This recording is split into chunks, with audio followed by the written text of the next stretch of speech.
Clinical science, internal medicine along basic science system, cardiovascular system. ठीक है, तो cardiovascular system की आप लोग हेडिंग दे दे बिल्कुल from the very basic, from the very beginning and well organise way में करके इस सिस्टम को लेके चलेंगे।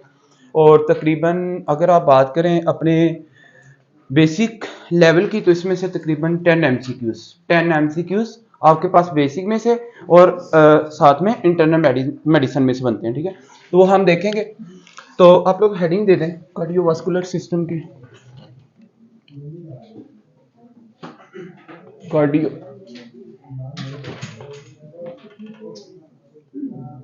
Cardio vascular system. अच्छा जी, सबसे पहले तो एक मैं आप लोगों को बात बताना चाहता हूँ। देखिए, cardio word use for the heart, ये हम हार्ट के लिए यूज करते हैं ना। और वास्कुलर जो वर्ड यूज किया जाता है ये आपके लिए किसके लिए यूज करते हैं हम? ब्लड वेसल के लिए, ब्लड वेसल्स के लिए। तो सिस्टम एक आपके पास सर्कुलेशन है। ठीक है, तो पता ये चला कि study of physiology, pathology, pharmacology आपके पास किसकी? हार्ट एंड ब्लड वेसल की। इसको आप लोग कौन सा सिस्टम कहते हैं? Cardiovascular system. अब ये तो नहीं हम लिखेंगे, आप लोग इसमें जो बात करने जा रहे हैं, अब ये जो ब्लड वेसल्स है, ब्लड वेसल्स आपके पास है 3 टाइप्स। कितनी तरह की? 3 तरह की। कौन कौन सी हैं जी? जल्दी से बताएं ना। एक तो आपके पास आर्टरी है, वेन है, और फिर आपके पास कैपिलरी है। तो ये तो आप लोगों को बड़े अच्छे से पता है। फिर सबसे पहले जो हम टॉपिक करने जा रहे हैं, इस सिस्टम के मेन टॉपिक को, जो आपके पास प्राइमरी टॉपिक है आज के पास, उसको स्टार्ट करने से पहले हम डिस्कस करेंगे कुछ बेसिक टर्मिनोलॉजीज। तो हेडिंग दे दें, हेडिंग दें नंबर 1, बेसिक बेसिक टर्मिनोलॉजी। अच्छा जी, जो एमसीक्यू तो होगा बस वही आप लोगों ने एमसीक्यू पुट करना है। बाकी जो चीजें मैं लिखवाऊंगा वो तो आप लोगों ने लिखनी तो है, लेकिन on the day of exam उनको पढ़ने की कोई इतनी खास जरूरत नहीं। अब देखें, अगर मैं बात करूं जी बेसिक टर्मिनोलॉजीज में, नंबर 1 हम डिस्कस करेंगे आप लोगों के पास chamber of the heart.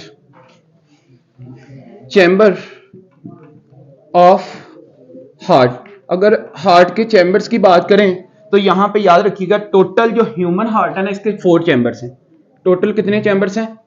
Total इसके 4 चैम्बर्स हैं। अच्छा जी, अब हार्ट की अगर मैं बात करूं, इस 4 चैम्बर्स में आपके पास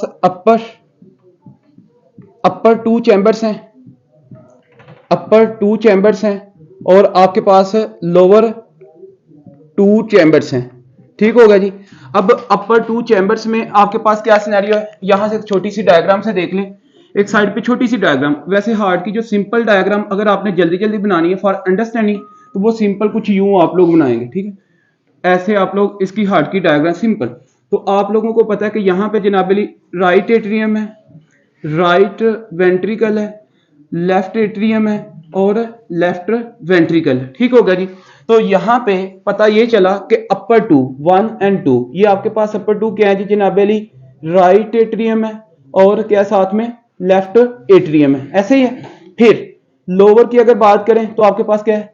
राइट वेंट्रिकल है, और क्या है साथ में? लेफ्ट वेंट्रिकल है। तो मेरे ख्याल में ये चैम्बर्स की तो आप लोगों को बात यहां से क्लियर होगी। ऐसे ही एमसीक्यूज एक लिख लें, एक साइड पे यहां पे एमसीक्यूज इसका लिखें।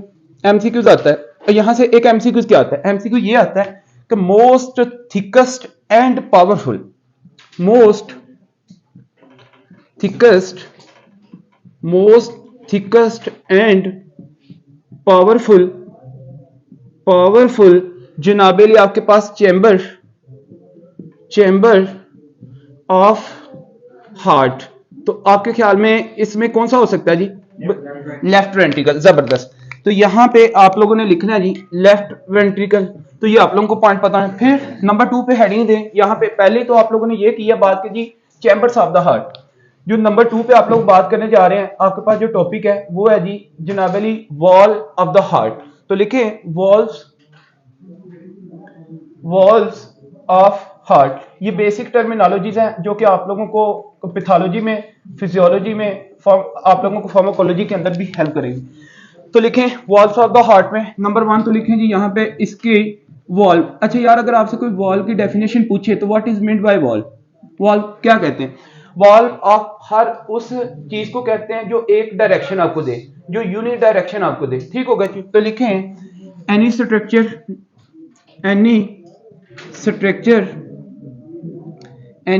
स्ट्रक्चर जो आपके पास विच अलाउ ब्लड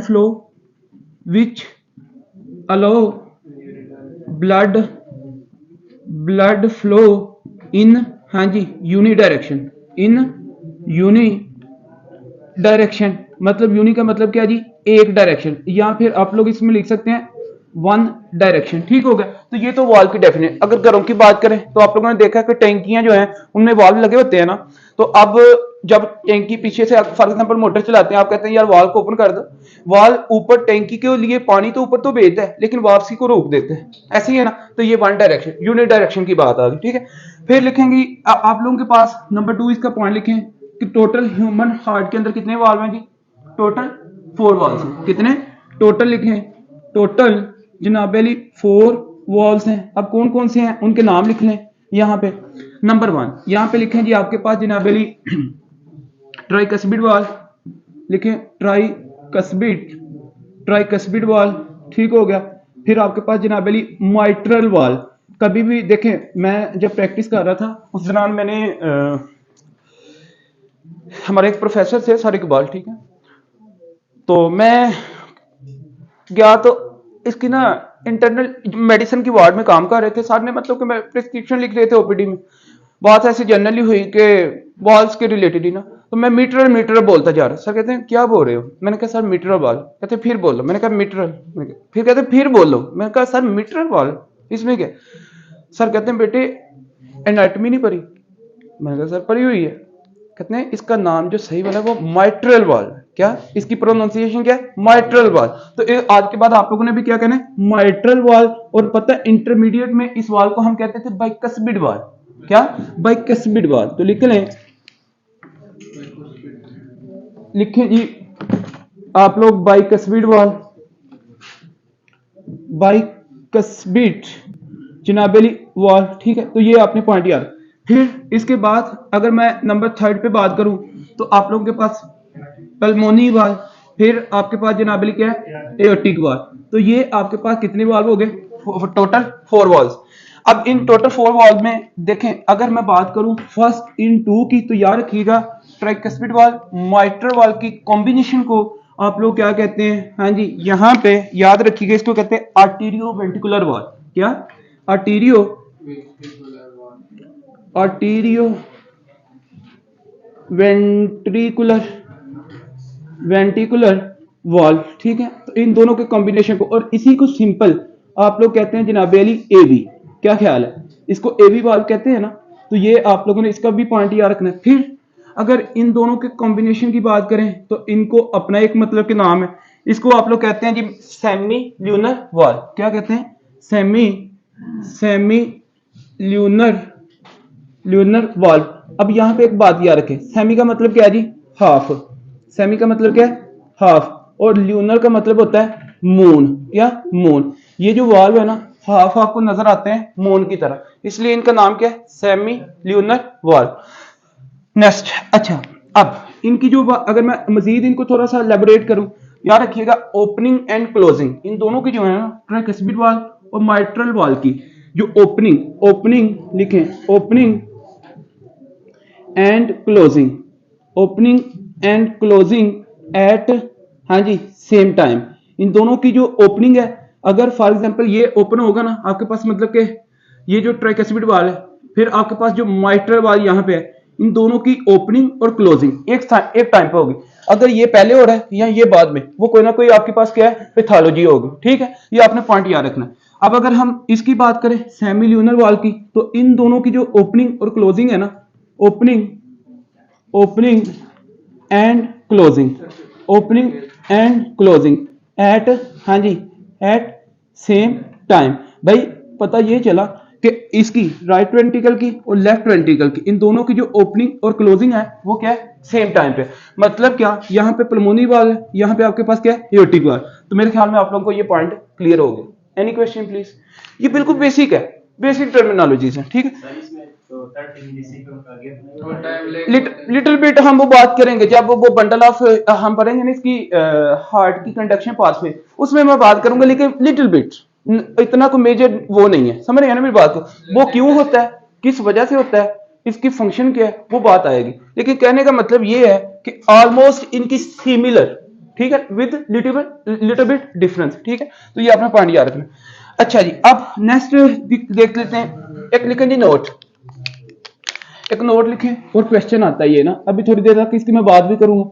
नोट लिखें, अगर फॉर एग्जांपल डॉक्टर साहब हैं, डॉक्टर काशिफ की बात करते हैं, डॉक्टर साहब है ये ओपीडी कर रहे हैं, इनके पास हिस्ट्री आती है जी, एक बच्चा आता है बाय पेरेंट्स, और हिस्ट्री बच्चे की ये है, सुन लें जी, हिस्ट्री बच्चे की ये है कि वो 2 इयर्स उसकी एज है, कितनी, 2 ईयर ओल्ड बेबी है, और साथ में उसको मतलब कि साइन एंड सिम्टम है, ठीक है। और जब साइन एंड सिम्टम को देखते हुए, साइन हार्ट के कुछ साइन एंड सिम्टम्स हैं, ठीक है, बच्चा मतलब कि साइनोसिस है, ठीक है, बच्चा क्राई कर रहा है या बीपी है साथ में। अब डॉक्टर साहब ने क्या किया, इस चीज को देखते हुए अस्कुल्टेशन भी की, अस्कुल्टेशन पे इनको अबनॉर्मल साउंड्स मिले, जब इनको अबनॉर्मल साउंड मिला ना, तो डॉक्टर साहब ने क्या किया कि जनाब अली इको करवा ली, क्या करवा ली, इको, इको कार्डियोग्राफी। अब इको कार्डियोग्राफी में डॉक्टर साहब को ये शो किया कि भाई आपके पास जो इको ने ये शो किया कि ब्लड फ्रॉम, लिखे echo shows, shows, echo shows blood, blood from right atrium, blood from right atrium, blood from right atrium to left atrium, flow of blood, flow of blood from right atrium to left atrium। तो अब ये मुझे एक बात बताएं, क्या normal चीज है, बच्चा है 2 ईयर एज है उसकी जनाब अली, और साइन एंड सिम्टम्स हैं, और साथ में डॉक्टर साहब को अस्कुल्टेशन पे जनाब अली अबनॉर्मल साउंड मिले, और ये इको करवाने पे जनाब अली पता चला कि ब्लड किधर से जा रहा है, राइट साइड से लेफ्ट साइड की तरफ जा रहा है। हाँ, बिफोर बर्थ तो ये ठीक बात है, बिफोर बर्थ तो ये बात समझ में आती है, लेकिन आफ्टर बर्थ ये बात समझ में नहीं आती हमें, ठीक हो गया ये आप लोगों को। तो ये क्या हो सकता है, सेप्टल डिफेक्ट, क्या हो सकता है, आर्टीरियल सेप्टल डिफेक्ट, आप डिजीज पढ़ेंगे इंशाल्लाह, आर्टीरियल सेप्टल डिफेक्ट। अब मैंने ये क्यों कहा है, अभी थोड़ी देर तक आपको इसकी सिग्निफिकेंस का पता चल जाएगा, केस की समझ आई, ऐसे ही केस आता है, ठीक हो गया जी। बट केस ये बड़ा लंबा था, लेकिन मैंने इसको विद इन फ्यू वर्ड्स में आपके साथ मेंशन कर दिया, ठीक है, कैसे स्टोरी आपके पास होगी। अच्छा जी, नेक्स्ट अब लिखें, आपने वॉल ऑफ द हार्ट की बात कर ली, उसके बाद हेडिंग दे दें, हेडिंग दे, थैंक यू, हेडिंग दे दें जी, सेप्टम ऑफ द हार्ट। हाँ जी, अगर आपसे कोई बात करे कि भाई सेप्टम ऑफ द हार्ट, तो वो कितने हैं बताएंगे आप लोग। नंबर थर्ड भाई septum, septum, septum of heart, heart के कितने सेप्टम होते हैं पता है, 3 सेप्टम, जबरदस्त। तो देखें याद रखिएगा आप लोग, लिखे एक आपके पास है यहां पे, लिखे arterial sceptre, arterial septum, arterial septum. Number 2 पे आप लोग लिखे जनाब Ali ventricular septum, ventricular septum. फिर लिखें जी जनाब अली आप लोग एटीरियो वेंट्रिकुलर सेप्टम, एटीरियो वेंट्रिकुलर सेप्टम। तो ये थी। अब कैसे देखें, ये जो सेप्टम है भाई यहां से लेकर ये वाला एक कौन सा है, आर्टीरियल है ना, क्योंकि दोनों आर्टरीज के दरमियान है। अब ये वाला जो आपके पास क्या है, ये वाला सेप्टम दोनों वेंट्रिकल के दरमियान है ना, वेंट्रिकुलर सेप्टम। और ये जो सेप्टम है जिसने आर्टेरिया को जनाबली डिवाइड किया, डिफरेंशिएट किया किसे, वेंट्रिकल, इसको आर्टीरियो वेंट्रिकुलर सेप्टम। बात clear, any question please. Next अब बात कर लेते हैं जी आगे। देखें एक साइड पे नोट लिख लें, एक छोटा सा नोट लिखें, जो मैं नोट लिखवाता हूं ये इंपॉर्टेंट इंफॉर्मेशन होती है, ठीक है। अब इसमें क्या है कि 4 वीक पे जाके ना, जो 4 वीक्स जैसे प्रेगनेंसी के 4 वीक कंप्लीट हो जाते हैं, उस टाइम हार्ट आपके पास कंप्लीटली बन चुका होता है, ठीक है। तो heart, heart formation, heart formation या डेवलपमेंट, या फिर development, development completed, completed till, हाँ जी 4 weeks, 4 weeks of pregnancy. Pregnancy के जब 4 वीक्स आपके पास हो जाते हैं ना, तो देन जाके हार्ट आपके पास कंप्लीटली क्या कर चुका है, डेवलपमेंट हो चुकी है। अब मुझे एक बात बताएं कि फिर अगर आपने बीइंग अ डॉक्टर अगर किसी बेबी की हार्ट बीट को लिसन करना है विद स्टेथोस्कोप, तो आप किस वीक पे जाके सुनेंगे?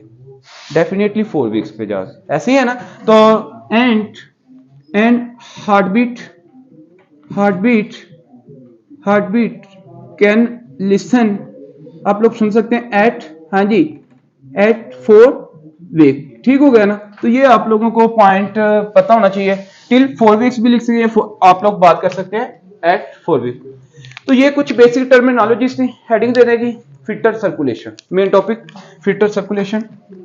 इसमें से एमसीक्यू आता है यार। यहां से किसी का कोई क्वेश्चन प्लीज?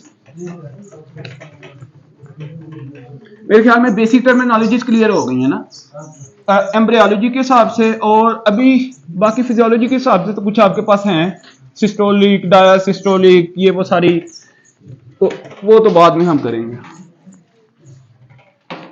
अच्छा जी, हेडिंग दे। पता है कार्डियोवास्कुलर सिस्टम को सर्कुलेटरी सिस्टम भी कहा जाता है, इसका सेकंड नेम है ना, तो ये भी साथ में लिख लो। ठीक है, तो लिखें नंबर 2 आपके पास है जी। नंबर 2 टॉपिक जो है ना, नंबर 2 टॉपिक वो क्या है जी? Foetal circulation.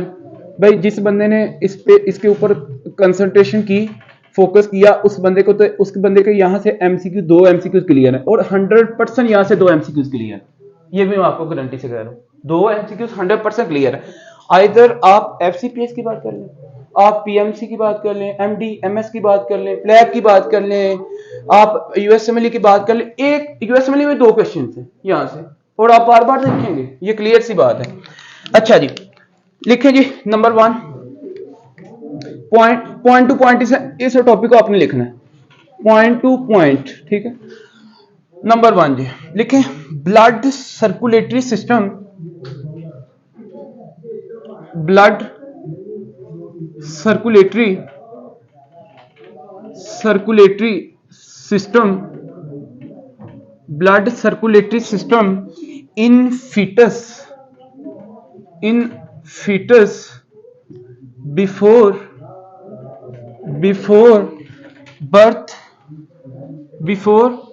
Birth known as, हाँ जी, नोन एज, उसका नाम क्या है? फीटल सर्कुलेशन, उसको आप लोग क्या कहते हैं जी? Foetal circulation. तो फीटल सर्कुलेशन में जो आपने पॉइंट याद रखना है, इसमें देखें जी, नंबर एंड एमसीक्यू लिख लें। जो आपके पास मोस्ट इंपोर्टेंट एमसीक्यू होगा उसके ऊपर मैं स्टार भी लगाऊंगा, बाकी एमसीक्यू को मैं एमसीक्यू ही कंसीडर करूंगा। ठीक, एमसीक्यू ये है कि before birth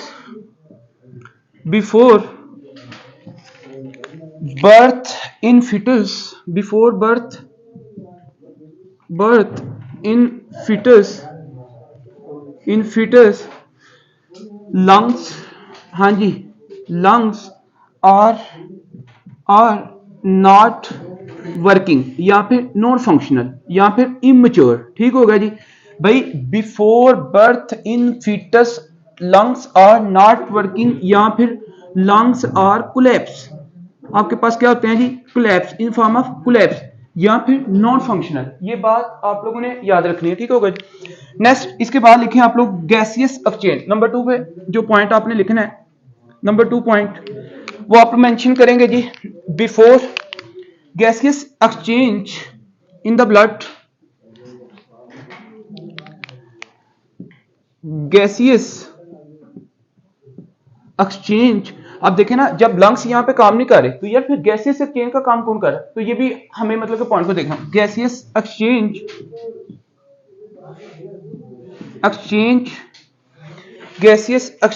in blood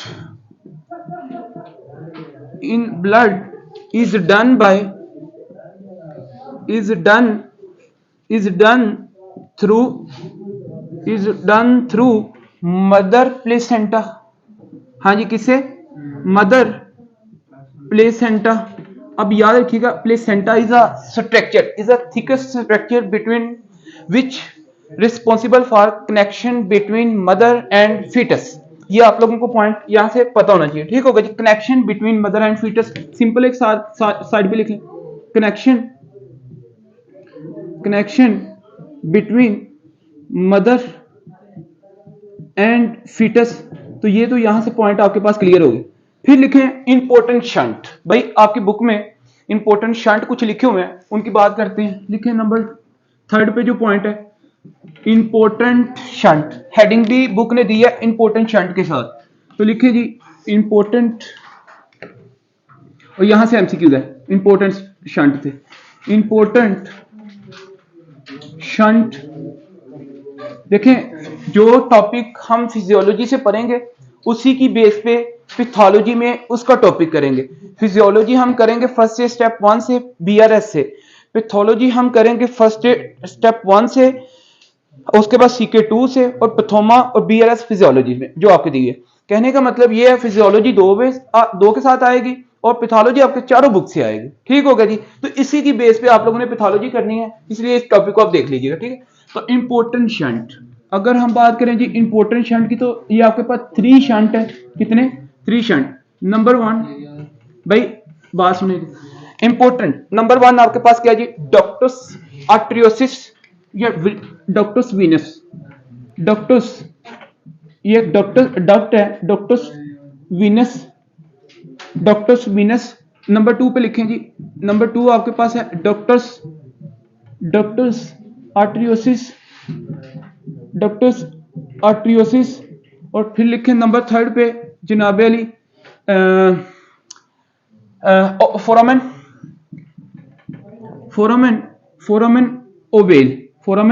oval. तो ये 3 स्ट्रक्चर्स हैं जिनको अभी हमने इलैबोरेट करना है, ये लिख लिए। हाँ जी, तो देखें यहां पे इन तीनों को अभी हमने इलैबोरेट करना है। नंबर 1 सबसे पहले मैं डिस्कस करने जा रहा हूं जी डक्टस विनोसिस को।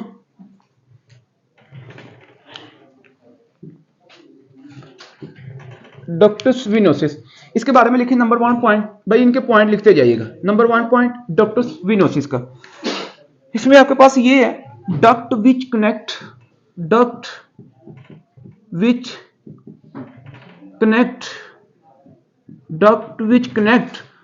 To veins. ऐसी डक्ट है, ये डक्ट किसको कहते हैं? ट्यूब को कहते हैं ना, एक तरह से आपके ल्यूमन है, ये एक ऐसी ट्यूब है जो 2 वेन्स को क्या करती है? कनेक्ट करती है। अब सच एस लिखें, सच एस आपके पास जनाबली एक आपके पास अम्बिलिकल वेन है। लिखें जी नंबर 1 अम्बिलिकल वेन, भाई जो मैं थ्योरी लिखवा रहा हूं इसी की बेस पे एक बड़ी सी डायग्राम बनेगी जो आपकी बुक में मेंशन है, तो सारी आपकी थ्योरी पहले हम लिख रहे हैं, बाद में इसकी diagram. Umbilical when, number 2 inferior vena cava. ठीक हो गए, ये 2 वेन्स है। फिर इसका लिखें फंक्शन, नंबर 2 पे इसका लिखें जी फंक्शन। इसमें आप लोग क्या मेंशन करेंगे? फंक्शन आप लोग लिखेंगे ductus venosus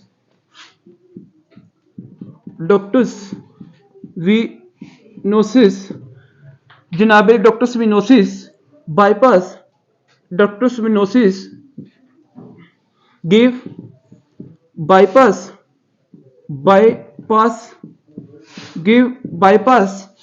maximum blood for maximum blood from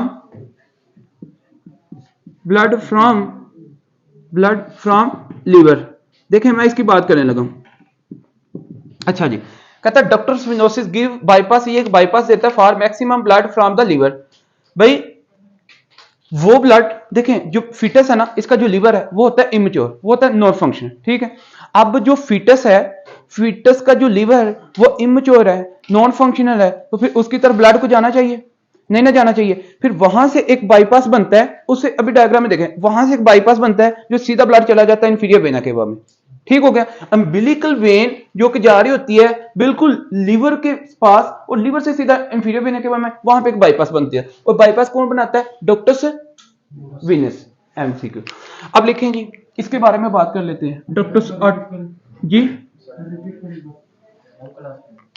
हाँ जी एक मिनट, देखें डॉक्टस विनोसिस ये एक ऐसी ट्यूब है जो आपके पास 2 वेन्स के दरमियान कनेक्शन है, अम्बिलिकल वेन इंफीरियर वेना के बाद।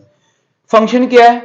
वो ब्लड जो अम्बिलिकल वेन जा रही होती है लिवर के पास से गुजरती है, वो चाहती है कि मैं लीवर को दूं ब्लड, लेकिन नेचर की ब्यूटी ये है, नेचर ने अभी आपको पता कि लीवर जो है, जो जिगर है, जिसको उर्दू में जिगर है, वो इमेच्योर होता है बच्चे का, उसकी तरफ नहीं जाता, फिर वहां से बाईपास बन जाता है। बाईपास किस लिए होता है? शॉर्टकट वे के लिए, मतलब रास्ते को टर्न ऑफ करने के लिए, ठीक है, किसी अगर जगह। लेकिन ये चीज अभी पूरी डायग्राम बनेगी इंशाल्लाह, उसमें क्लियर हो जाएगी, ठीक है। लिखे जी नंबर 1 इसका पॉइंट, नंबर 1 पॉइंट। अच्छा, इसमें नंबर 1 पॉइंट क्या है? Duct which connect, duct which connect, हाँ जी, डक्ट विच कनेक्ट टू, हाँ जी, टू आर्टरीज, टू आर्टरीज, जो दो आर्टरीज को जनाबेली क्या करती है? आपस में कनेक्ट करती है। For example such as pulmonary artery, pulmonary artery, pulmonary artery, और साथ में लिखें यहां पे जनाबेली आप लोग पल्मोनरी एयोटा। और एयोटा को आपको पता ना, एयोटा आर्च ऑफ एयोटा, जब स्टर्नल लेवल पे जाती है ना एयोटा की, वो वहां पे ये बन जाती है आर्च ऑफ एयोटा। फिर आर्च ऑफ एयोटा से आगे आपके पास जनाबेली डिसेंडिंग एयोटा, तो इसके सामने लिख लिया डिसेंडिंग एयोटा। ये बात बच्चों को बड़ी कंफ्यूज करती है, डिसेंडिंग एयोटा, बेसिकली ये कनेक्शन है। 2022 में क्या लिखा हुआ जी? अच्छा जी, देखें तो please listen to me. Duct which connect to arteries such as pulmonary artery and aorta. Aorta के आगे 3 पार्ट्स है ना आपके, एयोटा असेंडिंग है, डिसेंडिंग है, ठीक है। तो इसकी अगर मैं बात करूं तो इसमें से कौन सा है भाई? डिसेंडिंग एयोटा के साथ इसका क्या है? कनेक्शन है। तो लिखे हैं फंक्शन नंबर 2 फंक्शन। प्लीज एक थोड़ी सी भी आवाज आपकी अब नहीं आनी चाहिए, ठीक है। लिखे फंक्शन। तो अगर मैं फंक्शन की बात करूं तो इसमें आपके पास जनाबेली जो फंक्शन है, तो लिखे इसका फंक्शन जनाबेली डक्टस आर्टरियोसिस, डक्टस आर्टरियोसिस इस जनाबेली बाईपास, is the bypass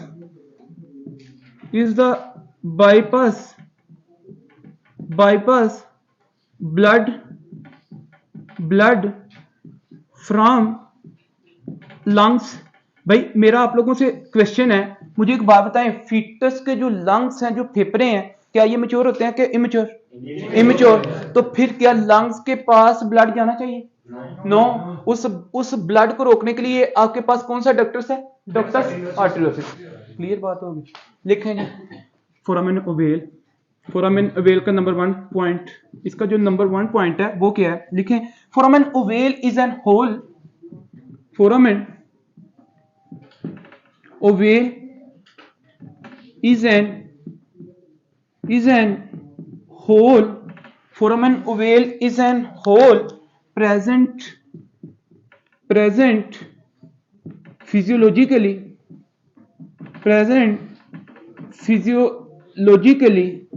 जनाबे अली before birth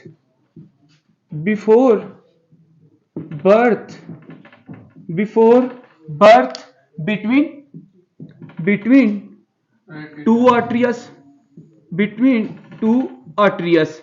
तो भाई ये जो आपके पास है हार्ट में जो अपर आर्टरियस है ना, लेफ्ट आर्टरिया एंड राइट आर्टरिया, वहां पे एक होल प्रेजेंट है फिजियोलॉजिकली, और नॉर्मली आफ्टर बर्थ तो ये खत्म हो जाता है, लेकिन बिफोर बर्थ आपके पास क्या होता है? ये होल होता है, इसको क्या कहते हैं? Foramen ovale. लिखिए इसका function.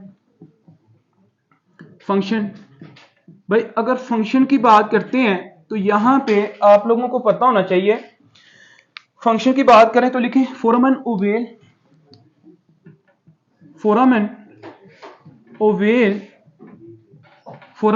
Oval is the shunt. ये एक शंट, और शंट का मतलब है एक तरह से बाईपास, ठीक है, एक रास्ता दे रहा है। इज अ शंट जनाबे Ali, shunt foramen ovale shunt the blood, ये शंट करता है किसको? ब्लड को। Shunt the blood from right atrium to left atrium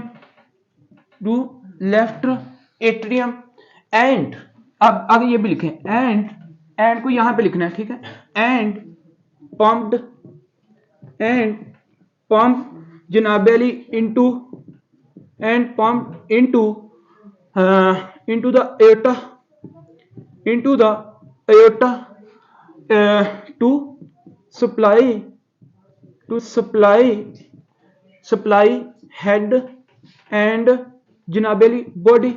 देखें वो ब्लड जो राइट एट्रियम में था, उस ब्लड को इस फोरामेन वेल ने किस में लिया, लेफ्ट एट्रियम में, और लेफ्ट एट्रियम से ब्लड कहां पे जाता है, with the help of mitral valve, left ventricle से aorta, ascending aorta, arch of aorta, फिर डिसेंडिंग एओर्टा, पूरी बॉडी में ये फैल, अभी सारी सर्कुलेशन होगी। ठीक, तो ये आप लोगों को पॉइंट यहां से पता होना चाहिए। लिखें जी एक नोट, 2 एमसीक्यूज है, ये आपके क्लियर हो गए, ये लिख लें, आगे लिखें एमसीक्यूज।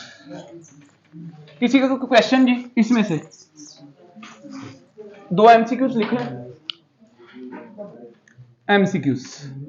एमसीक्यूज ये है कि भाई in foetus maximum oxygenators, in foetus maximum oxygenated, in foetus maximum oxygenated blood present,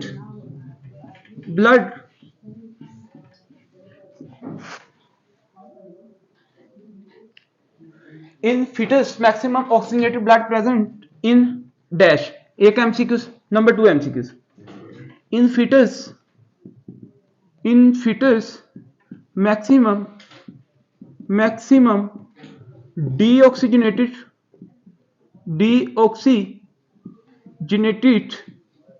blood present in dash।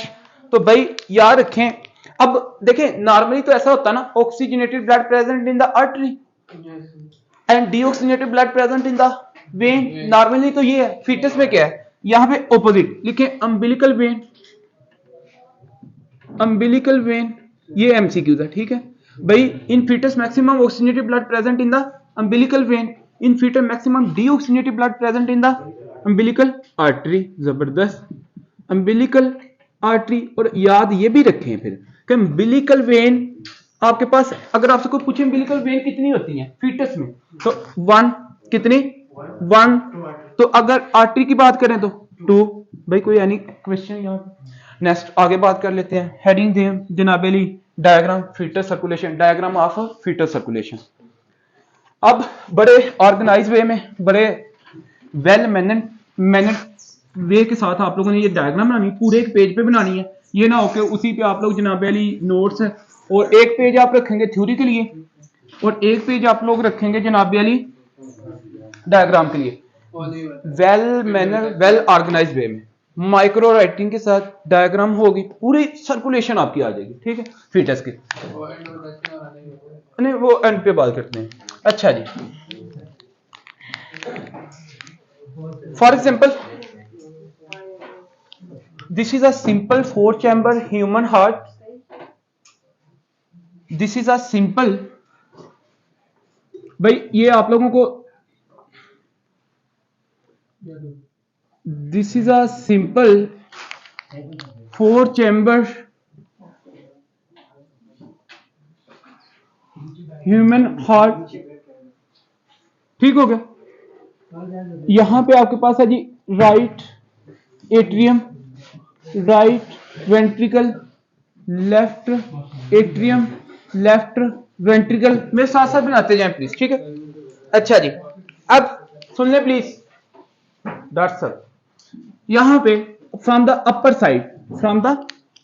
Side, यहां पे आपको पता है ना हेड है, हेड और नेक है ना, हेड एंड नेक, हेड और नेक की जो डीऑक्सीजनेटेड ब्लड है, वो जो लेके आने वाली आपकी वेन है, उसको आप लोग क्या कहते हैं, superior vena cava.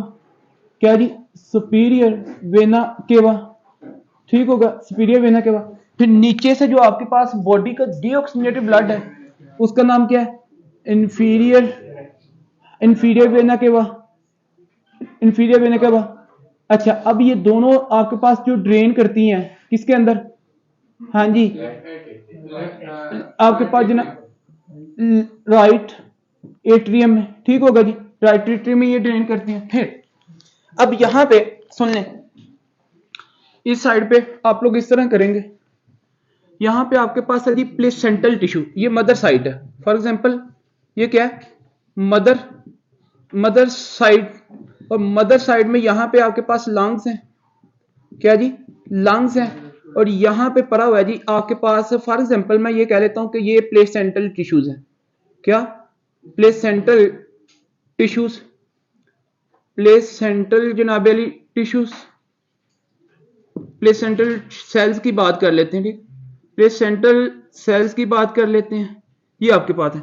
For example इस तरह ये आपके पास प्लेसेंटा है, प्लेसेंटल आपके पास क्या है, प्लेसेंटल सेल्स, ठीक होगा जी। अब इस प्लेसेंटल सेल्स, ठीक होगा जी, अब मैंने इसको ऐसे बना दिया, ठीक होगा।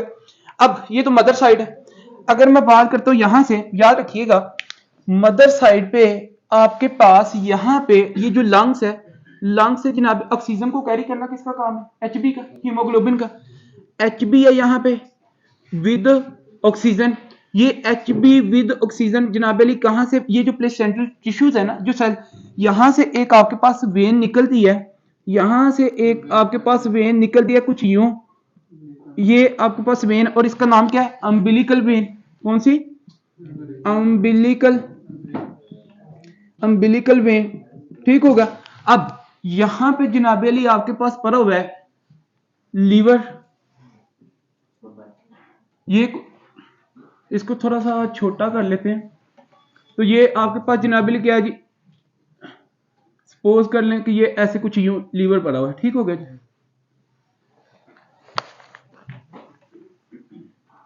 क्योंकि इसको हमें बनाना होगा इसके बिल्कुल सामने, ये क्या है, फीटस लीवर, और ये क्या होता है जी आपके पास इमेच्योर, ऐसे ही है ना, ये आपके पास इमेच्योर है। अब इट्स फीटल जनाबली, ये अम्बिलिकल वेन यहां से जा रही होती है, ठीक है, और इस अम्बिलिकल वेन ने जब यहां से गुजरना है ना, तो इसके बेसिकली बजाय इसके कि ये ब्लड को लेके जाए किसके पास, लीवर के पास, तो अब कुछ होता यूं है कि आपके पास ये जो यहां पे इंफीरियर वेना केवा ना, इंफीरियर वेना केवा और इसके दरमियान आपके पास एक यहां पे जनाबे अली बन जाता है क्या, जंक्शन, मतलब एक बाईपास बनता है किसके सामने, लीवर के सामने, ठीक होगा जी। तो ये एक आपके पास क्या बन गया, बाईपास। तो इसका एक मतलब आपके पास, और मुझे अब आप लोग ये बताएंगे, एग्जैक्टली तो नहीं मेरे से बन पाया, बिल्कुल इसके ये सामने होता है, ठीक होगा जी, लीवर के बजाय इसके के अम्बिलिकल वेन, इसके अंदर क्या है जी, ऑक्सीजनेटेड ब्लड है ना, क्या है, ऑक्सीजनेटेड ब्लड है, ऑक्सीजनेटेड ब्लड को ये क्या कर रही है जी, लेके जा रही है लीवर के पास, ऑक्सीजनेटेड ब्लड को, अब बजाय इसके कि ये लीवर के पास लेके जाता, ये किसके पास, किसको इसने दे दिया, इंफीरियर वेना केवा को, ये क्या है, इंफीरियर वेना केवा, ठीक होगा जी। अब आगे सुन ले जरा, इसका नाम क्या है जी, इस शंट का नाम क्या है, डक्टस विनोसिस, जबरदस्त, डक्टस विनोसिस। तो ये आपके साथ एक आपने मतलब कि इंपॉर्टेंट शंट की बात कर ली। फिर आगे बात कर लेते हैं, फिर जब डॉक्टर, अच्छा जी, तो बात ये है कि डॉक्टस विनोसिस आपके पास क्या है, कनेक्शन है बिटवीन इंफीरियर वेन केवा एंड अम्बिलिकल वेन। अब बात यहां पे आती है थोड़ी सी, अगर हम यहां पे देखें भाई, चलें ठीक है, जब ब्लड यहां से जाएगा तो आपको पता है अम्बिलिकल वेन में आपके पास 80%, अकॉर्डिंग टू फर्स्ट स्टेप 1, 80% आपके पास ऑक्सीजनेटेड जो ब्लड है ना, यहाँ पे जनाब अली कहां पे आ रहा है, राइट एट्रियम में 80% ऑक्सीजनेटेड ब्लड। लेकिन मसला ये है, ये जो सुपीरियर वेना के है ना, जो हेड और नेक से आ रहा है ब्लड, ये आपके पास है डी ऑक्सीजनेट, इसमें क्या है, डी ऑक्सीजनेटेड ब्लड है, ठीक होगा। अब डी ऑक्सीजनेटेड ब्लड भी यहां पे ही आता है भाई, यहां पे ऑक्सीजनेटेड ब्लड भी है, यहां पे डी ऑक्सीजनेटेड ब्लड भी है, तो दोनों आपस में यहां पे मिक्स हो, ठीक है, दोनों ब्लड आपके पास यहां पे। अब होता क्या है, यहां पे एक वाल्व है, मुझे एक बात आप लोगों ने बताना है, यहां पे एक वाल्व प्रेजेंट है, उस वाल्व का नाम क्या है, अभी देख, जबरदस्त, कौन सा वाल्व, ट्राइकस्पिड, क्योंकि ये सारी चीजें हमने लिख ली है ना पहले, ट्राइकस्पिड वाल्व। अब फिर ब्लड यहां पे आएगा ना, थोड़ा बहुत तो ब्लड यहां पे भी आएगा, ठीक होगा। अब होता क्या, सुन लें, देखें जी, आपके पास मैंने थोड़ी देर पहले ही अभी बात की कि यहां पे इसके दरमियान, दोनों आर्टरिया के दरमियान एक आपके फोरामन है, और फोरामन किसको कहते हैं, होल को, एक्स्ट्रा को कहते हैं। तो भाई इसका नाम क्या है, आपके पास है फोरामन ओवेल, ऐसे ही है क्या, फोरामन ओवेल। भाई आपने फोरामन ओवेल की बात कर ली। अब फोरामन ओवेल बेसिकली क्या था, ये शंट ब्लड को पास करवाता था राइट एट्रियम से लेफ्ट में। भाई यहां से जो ब्लड है वो आपके पास जाता है, लेकिन बिफोर बर्थ, बर्थ से पहले तो ये नॉर्मल चीज है, आफ्टर बर्थ ये पैथोलॉजी होगी। अब 80% ब्लड यहां पे आता है, 80% ब्लड यहां पे आता है, 20% ब्लड यहां पे आता है, ये बात समझ लें। अब यहां पे वाल कौन सा था, यहां पे वाल माइट्रल, कौन सा वाल, माइट्रल, जिसका दूसरा नाम क्या है, बाइकस्पिड। अब माइट्रल वाल से ब्लड ये 80% यहां पे आएगा लेफ्ट वेंट्रिकल में। अब बात आगे आगे थोड़ी सी स्टोरी को लेकर चलते हैं। यहां पे आपके पास एक वाल्व है, उस वाल्व का नाम क्या है, पल्मोनरी वाल्व। अब पल्मोनरी यहां से जनाबेली आपकी निकलती है बेसिकली, हाँ जी, पल्मोनरी आर्टरी, हाँ जी, क्या निकलती है, पल्मोनरी जनाबेली आर्टरी आपके पास, ठीक होगा, पल्मोनरी आर्टरी। यहां पे ये वाल्व इस तरह सपोज कर लें, ये पल्मोनरी आर्टरी है। अब ये पल्मोनरी आर्टरी बेसिकली जाती किसके पास है, हाँ जी, लंग्स के पास है। भाई ये आपके पास लंग्स है, ये आपके पास यहाँ पे क्या है जी, लंग्स, ओके।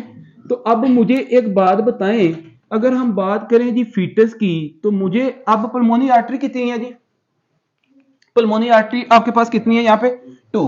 पल्मोनरी आर्टरी कितनी है, 2। पल्मोनरी आर्टरी तो होती है जी आपके पास 2। अच्छा, फिर अब ब्लड वहां से इधर आ गया, ठीक होगा। अब मुझे एक बात बताएं, फीटस के जो लंग्स है ये तो भाई नॉन फंक्शनल है, ये तो कोलैप्स हुए होते हैं बिफोर बर्थ, ये आपके पास हो गए नॉन फंक्शनल।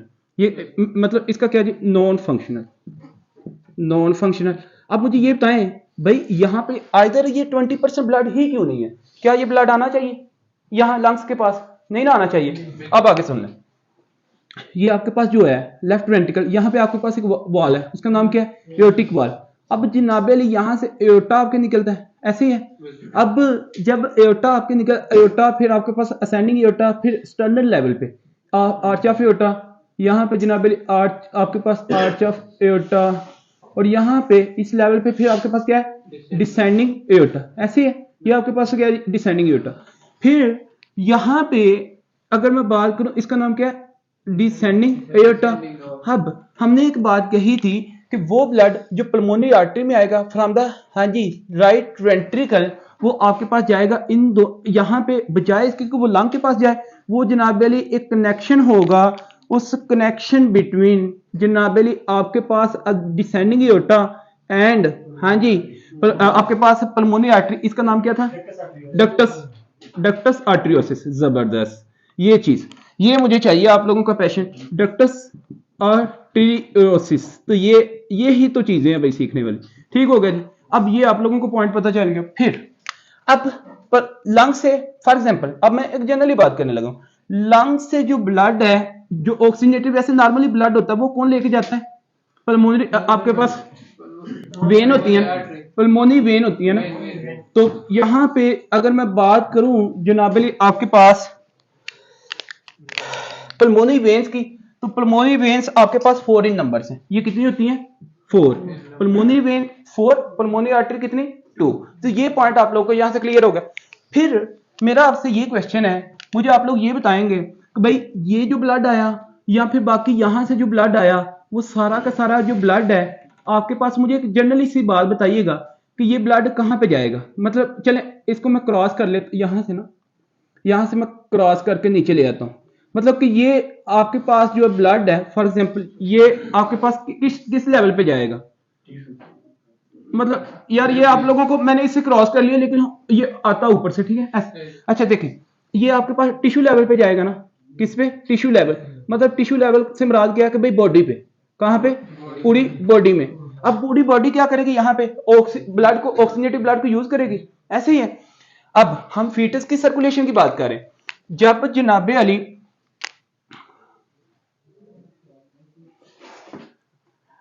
जब मर्जी बना सकते हैं आप।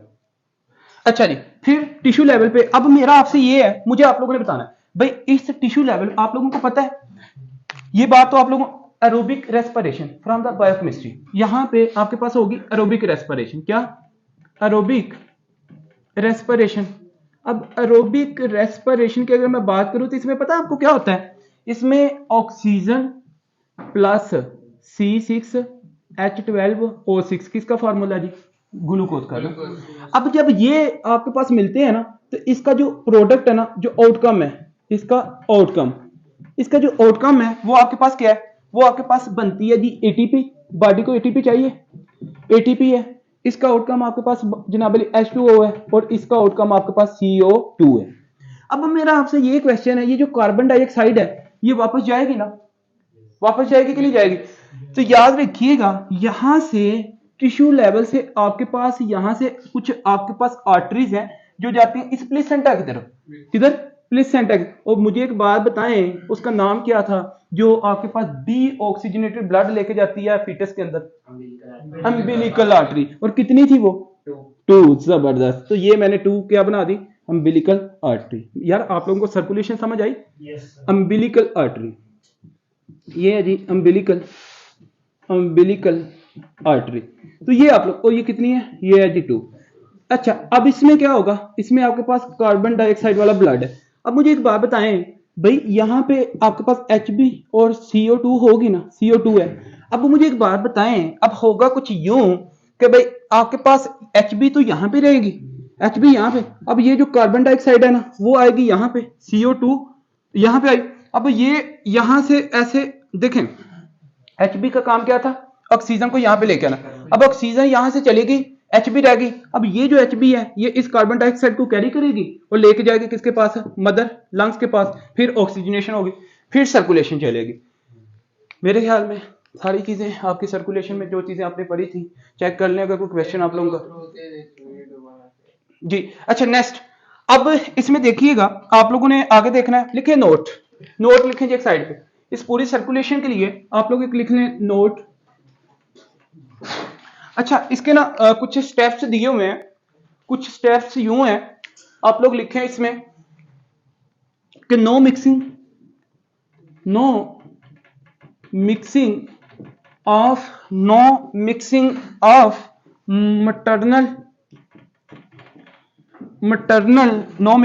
maternal and fetus blood, no mixing of maternal and fetus blood, but occur जनाबेली gaseous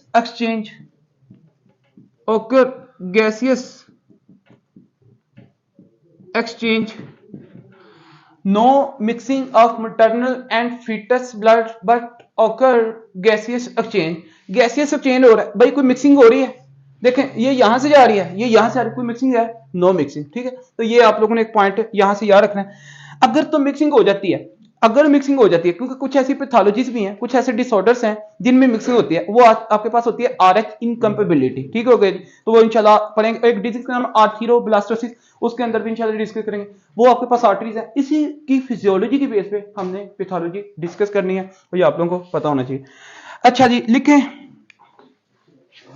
ये अपना मुद्दा। आपने पल्मोनरी वेन और आर्टरी बनाई ना, आपने कहा कि ये इमेच्योर है। हाँ जी, तो ये तो मतलब वाल खुले होते हैं, अगर ब्लड मतलब हार्ट पंप करे तो ब्लड तो आ सकती है। यहाँ पे चला जाता है, थोड़ी ब्लड आया यहाँ से चले जाए। नीचे आर्टरी, हाँ ये यहाँ से ऐसे है, ये ऐसे है, नीचे रेजिस्टेंस होती है, यहाँ नीचे रेजिस्टेंट है। अब हम लिखेंगे, वही मैं लिखने लगूंगा। ठीक, चलें जी। हाँ ओके, तो यहाँ पे अब जैसे ब्लड आएगा, इस ब्लड ने यहाँ से इस तरफ मूव करना। ठीक है, टोटली ब्लड यहाँ पे जाएगा। लिखें जी स्टेप्स।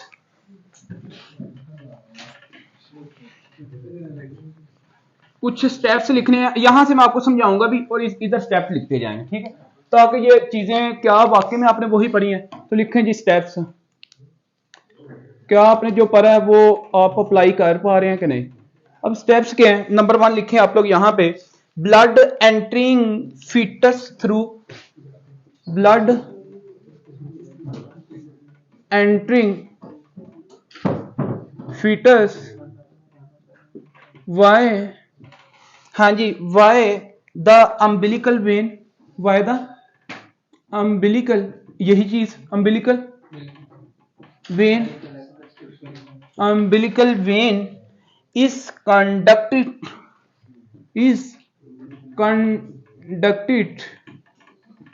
by, हाँ जी, is conducted by ductus venosus। हाँ जी, क्या ख्याल है?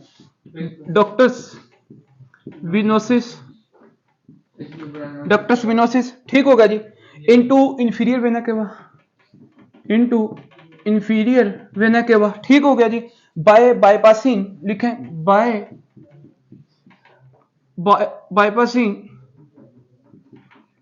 बाईपासिंग जनाब अली बाईपास करता है हेपेटिक सर्कुलेशन। हेपेटिक सर्कुलेशन का मतलब क्या जी? कि लीवर की सर्कुलेशन को यहां पे क्या कर लेता है, ये छोड़ देता है। भाई लीवर की सर्कुलेशन में ब्लड गया नहीं ना गया, इसको क्या किया हमने? बाईपास कर लिया ना। किसकी वजह से? Ductus venosus. किस किस के दरमियान है? एम्बिलिकल वेन और इंफीरियर वेना का। नंबर 1 स्टेप क्लियर हो गया, किसी की कोई कंफ्यूजन? नंबर 2 स्टेप क्या है जी? Most of the highly oxygenated, most of the highly oxygenated most of the highly oxygenated blood reaching the heart why, हाँ जी, why the inferior vena cava, inferior vena cava, most of the highly oxygenated blood reaching the heart via the inferior vena cava is directed generally through, हाँ जी, directed through the foramen, हाँ जी, foramen or vein, most of the highly oxygenated blood reaching the heart via inferior vena cava is directed through the foramen vein। जो इस inferior vena cava से highly oxygenated blood जा रहा है किसमें? Right atrium में। वो ब्लड फोरामेन वेन के थ्रू कहां? 80% यहां पे आ रहा है। ये बात हमने कर दी, हाँ जी। फिर लिखें फोरामेन वेन इनटू, हाँ जी, किसमें? इनटू द लेफ्ट एट्रियम, ठीक हो यार? इसमें कोई कंफ्यूजन है? हाँ, वही बातें हो गई है ना सारी, जो हमने की हैं वही बातें आ गई हैं सारी। फिर लिख लें डीऑक्सीजनेटेड ब्लड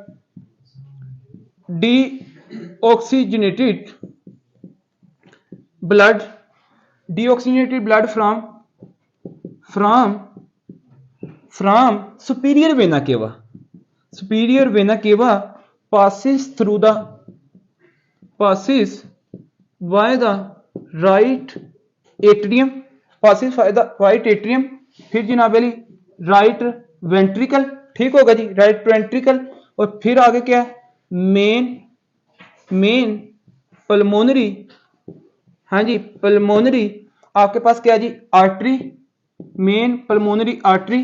फिर आगे क्या है? मेन पल्मोनरी आर्टरी से डक्टस, हाँ जी, किधर जाता है फिर? डक्टस आर्टरियोटिस में, हाँ जी, डक्टस आर्टरियोसिस में। फिर आगे क्या सिनेरियो है? डिसेंडिंग एयोर्टा, ऐसे ही है ना? डिसेंडिंग एयोर्टा। फिर डिसेंडिंग एयोर्टा से आगे क्या सिनेरियो है जनाब अली? नीचे जाता है डिसेंडिंग एयोर्टा से। आपका शंट इज ड्यू टू, ये जो शंट है ना, हाँ जी, इसकी रीजन लिखें। ये जो शंट है इसकी रीजन क्या है? इसके लिखें दिस शंट ड्यू टू, इसकी रीजन लिखें। अब इसकी रीजन ये है, this shunt is due to high जनाब अली foetal pulmonary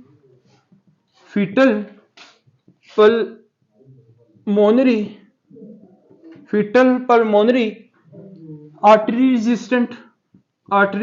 resistant.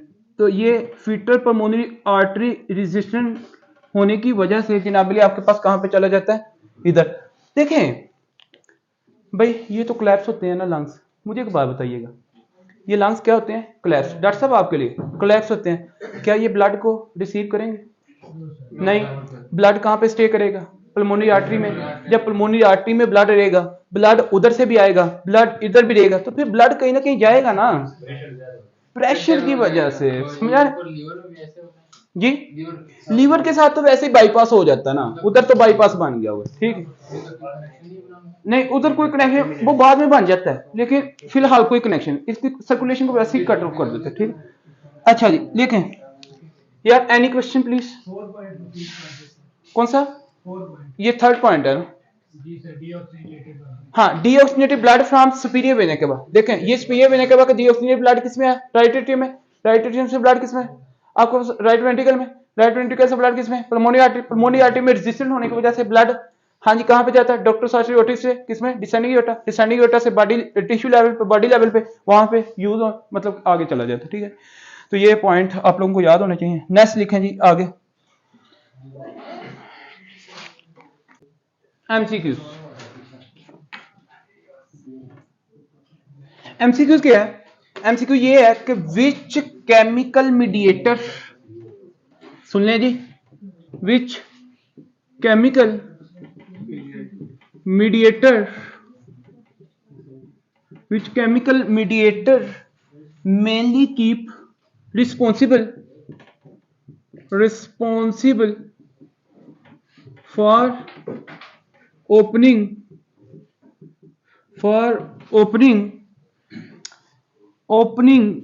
of ductus arteriosus का ओपन रखने के लिए ऐसा कौन सा केमिकल मीडिएटर है जो कि बॉडी में रिलीज होता है और वो उसको ओपन करके रखता है?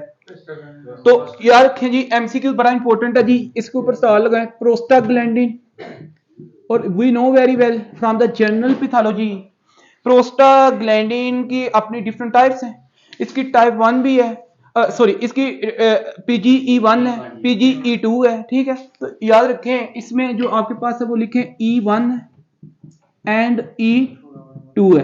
तो भाई आज के बाद देखें E1 के डिफरेंट बॉडी पार्ट्स पे डिफरेंट फंक्शंस हैं। स्टोमिक पे इसके डिफरेंट, पता है स्टोमिक पे E1 का क्या फंक्शन है? म्यूकस को इंक्रीज करना, HCl को डिक्रीज करना, और जनाब अली पेप्टिक अल्सर डिजीज से प्रिवेंट करना, ये इसका वहां ये। तो ये आप लोग जनाब अली इसका ना ऑलरेडी एंडो में भी एक टॉपिक किया हुआ है बड़ी डिटेल में, ये आप लोगों को बस में तो पता ये चला। ऐसा केमिकल मीडिएटर जनाब अली जो आपके पास डॉक्टर आर्टरी को ओपन रखता है, उसका नाम क्या है? हाँ जी, प्रोस्टाग्लैंडिन। कौन सी टाइप इसकी क्या? E1 and E2। नेक्स्ट लिखें जी एमसीक्यू, आगे लिखें एंड, ये लिखें and PG is, and PG in pregnancy में जनाब Ali is mainly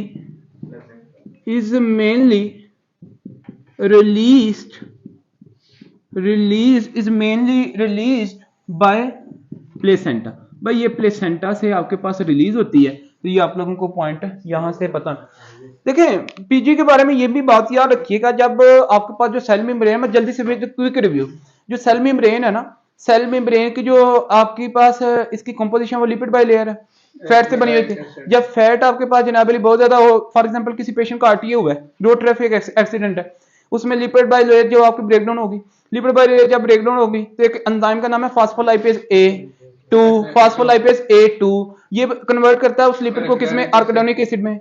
arachidonic acid आगे जब प्रेजेंट होता है टू एंजाइम्स को, एक का नाम है जनाब साइक्लोऑक्सीजिनेज और दूसरे आपके नाम क्या है?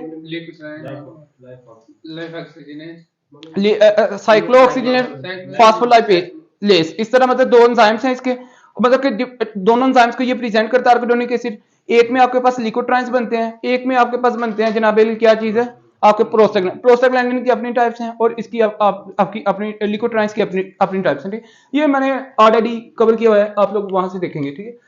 अच्छा जी, नेक्स्ट पता चला पीजी नेचुरली भी फिर बॉडी में प्रोड्यूस होता है, ठीक है। नेक्स्ट लिखें जी एमसीक्यू एक और लिख लें, फिर एमसीक्यू एक और लिखें।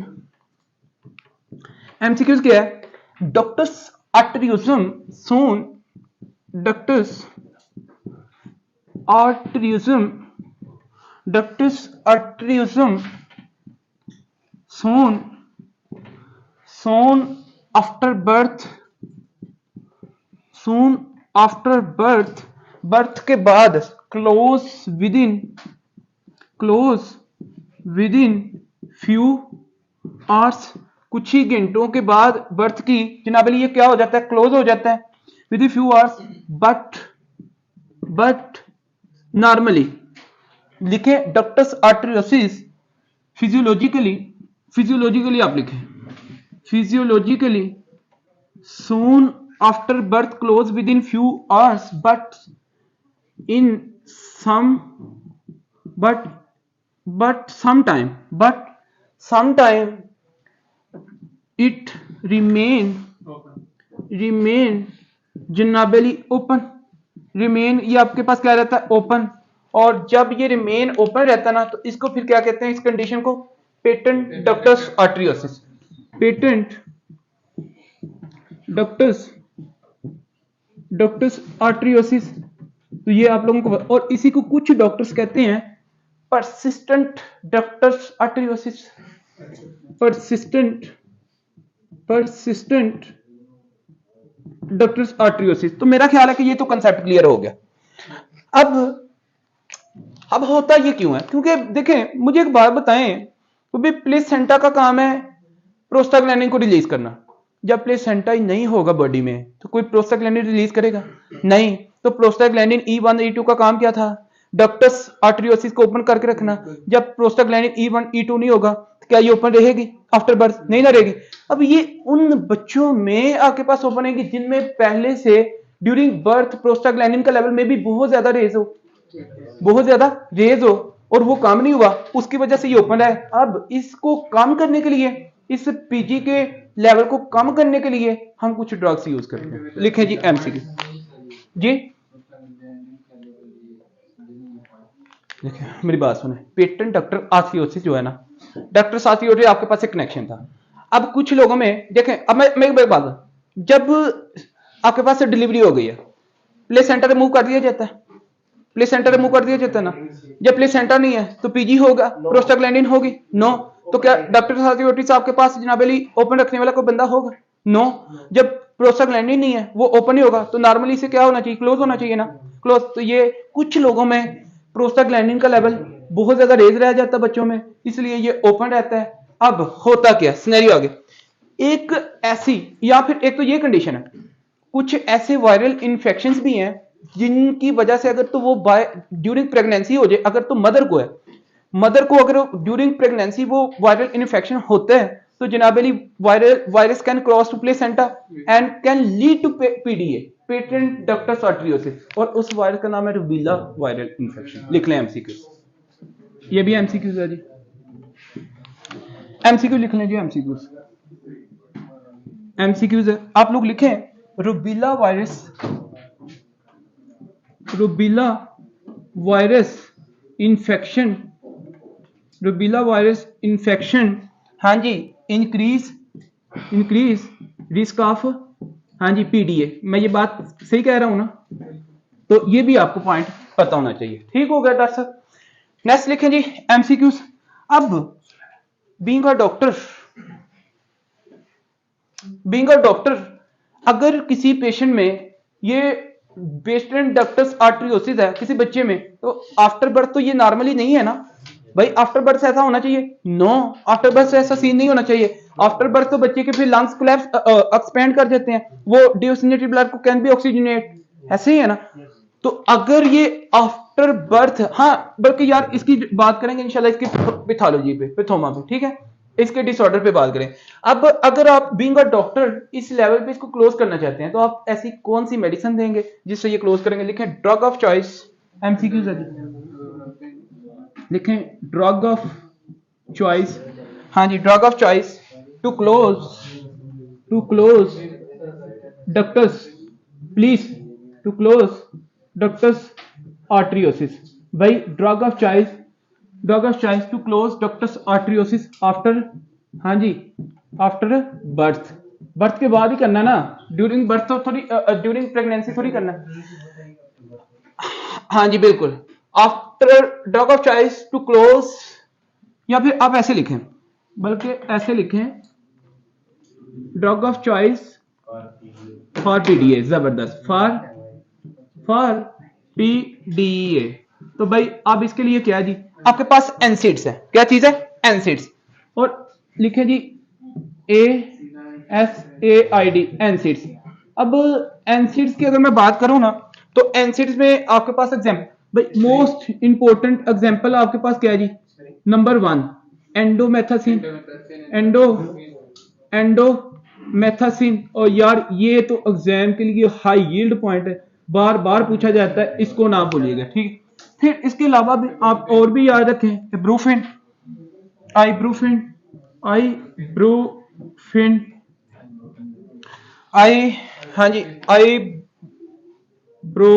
ठीक होगा जी। फिर उसके बाद आपके पास इसके अलावा भी है जी एस्टामिनोफिन, या फिर आप लिख सकते हैं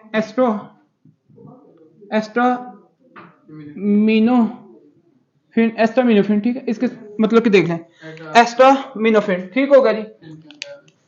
उसके बाद जी ये क्या करते हैं, ये मतलब help to close the ductus arteriosus, ये है किसमें हेल्प करते हैं, लेकिन एग्जाम के लिए ये चीज बहुत इंपॉर्टेंट है, एंडोमेथासिन मतलब एंड करवा देती है, ठीक होगा जी। तो ये आप लोगों को पॉइंट जी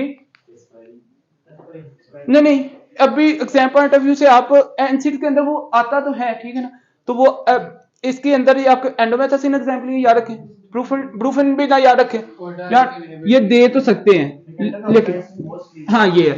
अच्छा ये क्या करता है, ये क्या करता है जी, ब्लॉक करता है, block to PGA level, PGA को लेवल को ये ब्लॉक करता है। ये ब्लॉकर किसका है, प्रोस्टाग्लैंडिन का, ब्लॉकर ऑफ प्रोस्टाग्लैंडिन, ये आप लोगों को पॉइंट पता होना चाहिए। So this is all about foetal circulation, ठीक हो गए, ये सारे आपको पॉइंट यहाँ से क्लियर होने चाहिए।